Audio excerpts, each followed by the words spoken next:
All right, guys, the 10 Commandments of the Philippines. I've lived here 2 years. I'm from America. Please subscribe to the channel. I see 60% of my viewers are not subscribed. I go live every day at 9 a.m. I do consultations, Jasperinthephilippines at gmail.com. Number one, never send money. Mainly guys are going to be going onto these websites,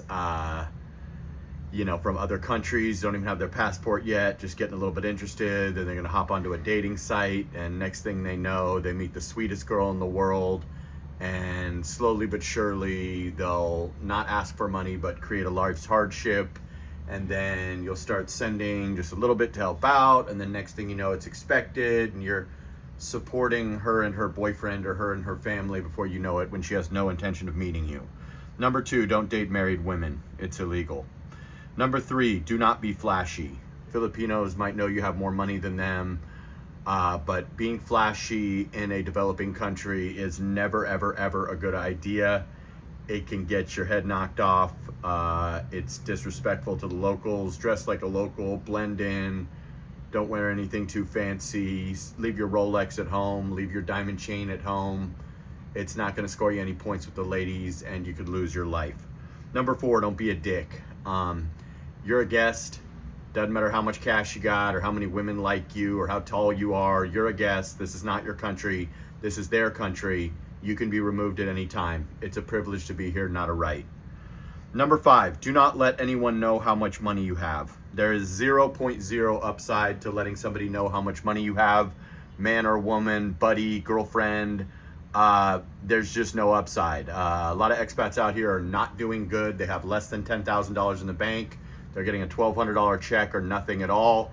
If you go out to the bar with a bunch of expats and you're trading war stories and you let it slip that you're getting a $7,000 check every month, or you're running a massive digital business, or you're a huge influencer and you get, $5,000, $10,000 a month, they're going to hit you up for a loan when their money runs low. A lot of people are not properly prepared when they come to the Philippines.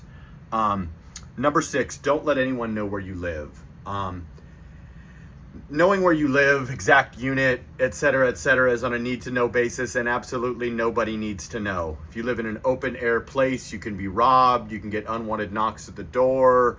Your girl's obviously going to need to know where you live, but once somebody knows where you live, there's no way to put the toothpaste back in the tube. God forbid you own it, you signed a long-term lease, you break up with a girl, you don't want to talk to a foreigner you met before, a Filipino, and they banging on your door asking for money or wanting to hang out, or girls trying to rekindle the flame and you're with the next girl or whatever.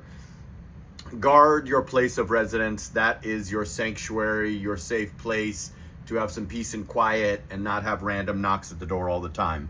Number seven, do not date single moms unless the baby's father. Most of you guys are not going to be able to avoid single moms. Most women on planet Earth in their 20s are already single moms, but if you do need to date a single mom, make sure she does not have a Filipino baby daddy. Make sure the baby's father is a foreigner, as in not here, no rights to the country, whatever, or the child is certainly over 18, out of the house, off at college or whatever, so that therefore, you're not getting with a girl and building her a house and putting a business in her name, and then, her dashing Filipino baby daddy that took off finds out she's rich now because of your money and all the stuff in her name, and comes back to end your entire situation. This literally happens to guys all the time. I did an interview on my channel that's 47 minutes long. If you go back a few weeks, a month, you will see said story. This is a real thing.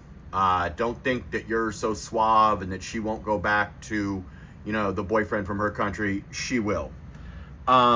Number eight, move to the city at first. Manila, Cebu, the province will be a bit of a shock, semi-camping, if you don't build a Western house in the province, which will take you a while.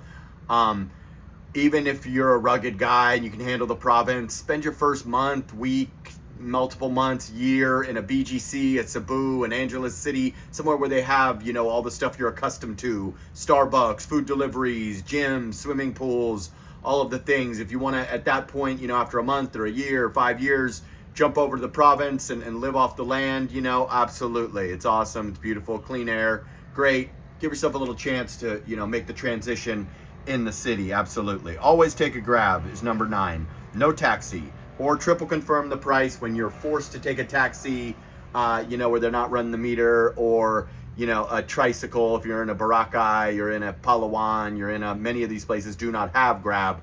You must triple confirm the price. For instance, you say, hey, I want to go here. He says 50 pesos. Then you get there, he says it was 550 pesos. What are you going to do? Punch him in the face. You're not in America, so you're better off to say, oh, you said 50 pesos? Oh, 50 pesos. If you don't record it, at least say, oh, 50 pesos? Oh, you're sure it's 50 pesos? Okay, 50 pesos, right? Then you hop in the back of the tricycle. That's what I do. Never had a problem at all.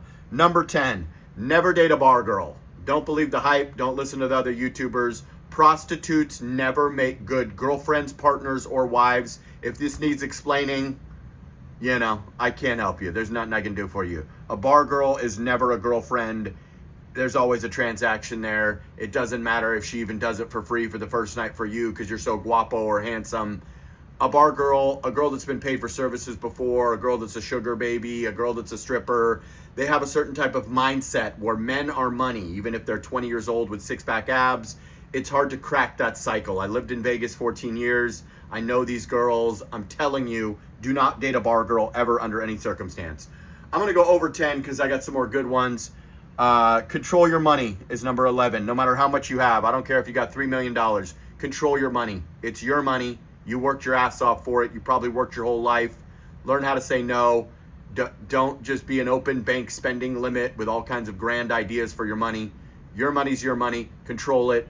Be generous. If you get married, maybe things change, but when you're dating around, when you got a new girlfriend, control your money, okay? Number 12 ties into number 11. Learn to say no. You don't know your girlfriend until you tell her no. I don't care if you're telling her no to Starbucks or telling her no to whatever. Learn to say no. Establish boundaries. Nobody likes a weak person. Nobody likes a, beta sugar daddy, unless they're just using you. Women will respect the word no. You don't know your girlfriend until you see her get angry or until you tell her the word no. Number 13, establish boundaries with the family. No coming by without calling, etc. So if a woman and you are living together, or she's staying with you half the time, and her family members know where you live, mom, dad, brother, son, cousin, neighbor, tito, tita, kuya, uncle, aunt, establish the boundaries. If they come by your house, they try to walk in your house, they bang on the door, they want to borrow money, they want to see their relative, whatever, establish boundaries. Worst thing in the world is if they pop up and they're banging at the door, trying to open the door, and you're sleeping with their relative. It's embarrassing for her, it's embarrassing for you. A lot of times Philippines doesn't have the same boundaries as the United States, where people know damn well not to come by, or they could get, shot or worse if we don't know who they are. In the Philippines, there's a little bit more of an open door, very close family policy. Whether you're living, if you live on their compound, maybe they should be allowed to come over anytime they want. But, if you live next door, the next town over, next province, establish that if you don't answer the phone, that doesn't mean come over. If whatever, short of a life-threatening emergency or, needing some help or something, there's no reason to just pop up if we ignore a bunch of phone calls or if we're busy or whatever. You don't just pop up. A lot of times the boundaries are not established here. Number 14, get a hobby. You will have tons of time on your hands. You don't want to be the guy at the bar at 6 a.m. every day drinking, or at 9 a.m. drinking yourself to death. If you don't do YouTube or some kind of digital work, you're going to want to do something. You should get out there and make some things happen. Whether you get into riding a bicycle, whether you take long walks, you jog, you go kite surfing, you go diving, you go snorkeling, you do anything to get out there, get some sunshine. Don't just sit around, stare at the wall, drink alcohol, eat yourself to death, whatever. You got to get some type of routine. It can be a bit boring out here. You're semi-retired, you're retired. If you don't have a thing, a digital job that takes a ton of your time or hours of your day, you need to get into a routine, the gym, many things, that you can do to keep yourself occupied. Number 15, keep your circle small and choose your friends wisely. All expats are not good. I said this in my live stream today. Filipinos will almost never be your problem unless you mess around with their family or you sleep with their wife. Filipinos are chill, they're fun, they're friendly, you have a laugh with them, you keep it acquaintance level. Expats, if you're an influencer, you're a YouTuber, you're a famous guy, expats will be the ones that are going to beat you up, that want to get tough with you, that want to assert their non-existent American dominance or Canadian dominance onto you in a country on a tourist visa even after their 50th birthday. Expats will always be your problem.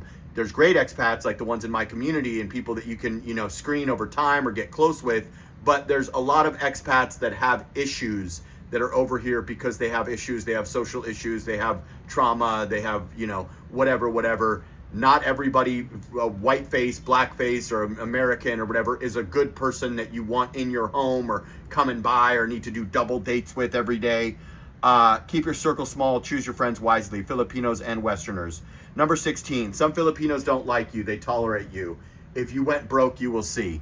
Most Filipinos are generally kind. A lot of Filipinos really like Americans, really like white people, really like black people, really enjoy us and enjoy knowing us and being our friend, maybe because of cinema or sports or whatever. But not all Filipinos are head over heels for foreigners and just love foreigners to death. Just like all Filipinas don't date foreigners, all Filipinos are not desperate to be your best friend and have the greatest intentions for you. This is the kindest people, best country, but there's bad people in any country. There's also people that have bad experiences with foreigners, or they just simply don't like foreigners, just like some foreigners in America don't like, people from other countries. It's just the way it is. Number 17, never brag, always be humble with the locals. Don't be a dick, don't be the rich guy, don't get drunk and start throwing money around, don't be the arrogant, loud American. They're not looking for that. They get it. They know you got a couple bucks. They know you're from a better, a more opportunity country, not a better, but a country with more opportunity. They understand, but don't be a dick. Don't be a big shot. Just blend in, play it cool, be generous, be nice. You'll be fine. Number 18, you will always be a guest. You will never be a local. Married, lived here 20 years, help people out, it doesn't fucking matter. You're not a Filipino, you never will be. I don't care if you turn in your US passport and become Filipino, quote unquote. You'll always be looked at as an outsider. You'll always be looked at as rich. Many people will look at you as an opportunity. Okay? Number 19, have a way to earn money. Your $200,000 can go in 5 years easy. A lot of people come over here, they go, I'm 50 and I got $200,000. It's gonna last me till I get my Social Security at 62 or 65. No, it's not. The Philippines is not that cheap. You're not a Filipino. You're not living on $300 a month. You could conservatively dump 200 grand in 5 years in a heartbeat, easy peasy. That's like 40,000 a year. That's, $3 grand a month, easy. You got emergencies, you got health stuff, you got to fly home multiple times. I'm telling you, your 200 grand, your 300 grand, it ain't going to get you through 15 years out here. Find a way to make, squeeze 500, 1,000, 2,000, $3,000 out of the internet. It'll save you a world of hurt, or be prepared to go home. Okay. Number 20, don't do post-dated checks. It's not a requirement. Bouncing a check is a crime. Most rentals that you go to will tell you that you need to do post-dated checks and that, that's the only way, and you can't get the condo if you don't do it. You got to pay the whole thing up front. Otherwise, this and that. Incorrect. I've rented like 6 condos. My girls rented a ton of condos. I'm telling you, you don't need to do post-dated checks. If a place stands firm on post-dated checks, you can simply walk and find another place that doesn't do post-dated checks. I've had many places where I just go deposit the money in the bank, have my girl transfer the money to their bank. You can get a Philippines bank account, transfer the money to their bank, whatever. Post-dated checks, that's a myth that's a requirement. They will always fold on that. If they don't, you can find an apartment right next door where they will fold on that.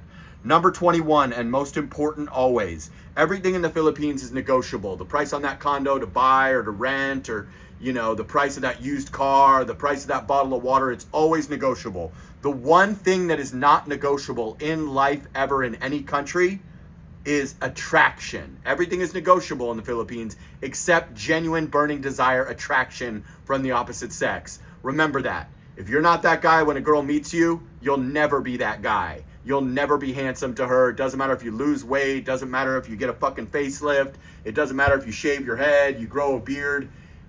Attraction is instant, it's animalistic, and it is non-negotiable. If a woman doesn't like you aesthetically the second that you meet her, next. There's a million other Filipinas that would love to have the rich foreigner or whatever, and would like the cut of your face, your blue eyes, your green eyes, your black face, your height, whatever ethnicity or whatever height, weight. There's somebody for everybody here. But if a girl is not instantly attracted to you and friend zones you, or you're having to badger her and take her to 17 Nobu dinners, that woman will ultimately disrespect you because she was not attracted to you. And that is the most important animalistic thing, sadly, in any relationship. A woman needs to be attracted to you unless you would like to enter into an arrangement. Attraction matters just like attraction matters to you. Why are we all not desperately trying to date Janet Reno and Hillary Clinton, even though they're worth $100 million? Because we're not attracted to them, okay?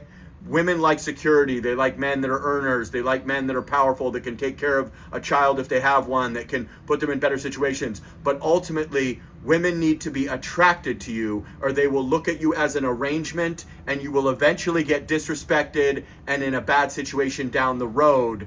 So keep that in mind in a country where you're going to be putting things in your wife's name, buying houses that are in her name, businesses, cars, etc.